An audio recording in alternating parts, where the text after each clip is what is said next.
तो कल बुला रहे हैं तो काबा नहीं आ रहे हैं? अरे वो का हो? अरे ना वो बहाना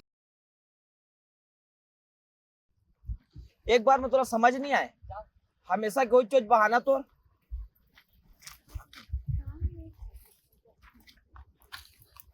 कहा होगे टावर बीट करें कुछ नहीं भैया, देखने ला बुला ले, हमेशा बहाना बनाते। कहा होगे टावर नहीं आया था? अरे देख ना भैया कल मोला बुला रही थी और कर दोस्त यार मन पूरा पिए रहे थे, मोला अच्छा नहीं लगे, छेड़ा रहे थे, कुछ बोले भी नहीं।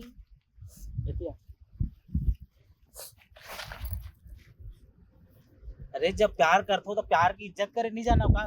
लड़की जात वैसे लड़का मन के बीच में कावर बुला सकता है? अच्छा लगते का? प्यार कोई ले देखा चीज नहीं जानता। अगर तो लग करना है तो अच्छा से कर और लड़की मन की इज्जत कर। यू काकरो बहनी काकरो बेटी है, समझे ना? और चलो काम में लग जाओ।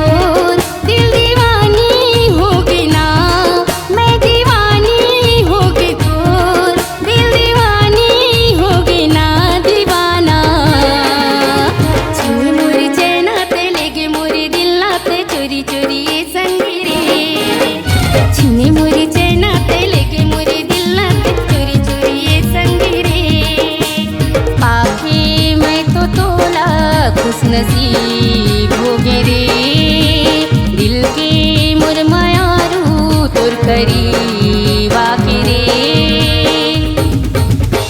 छीने मोरी चैना ते लेगे मोरी दिल नाते चोरी चोरी ये संगी रे छीने मोरी चैना ते लेगे मोरी दिल नाते चोरी चोरी ये संगी रे।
नसीब होगे रे दिल के मुरमायारू तोर करीब आके रे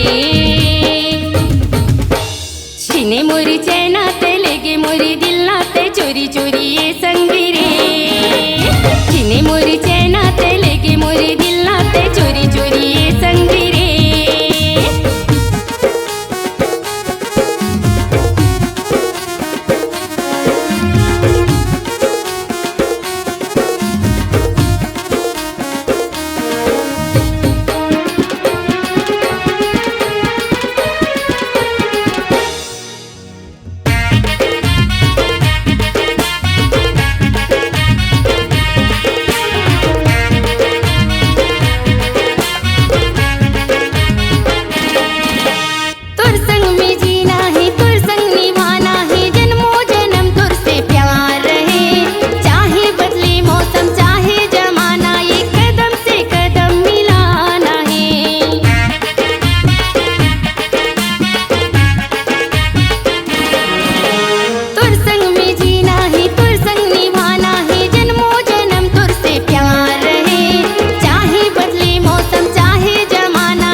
चोरी ये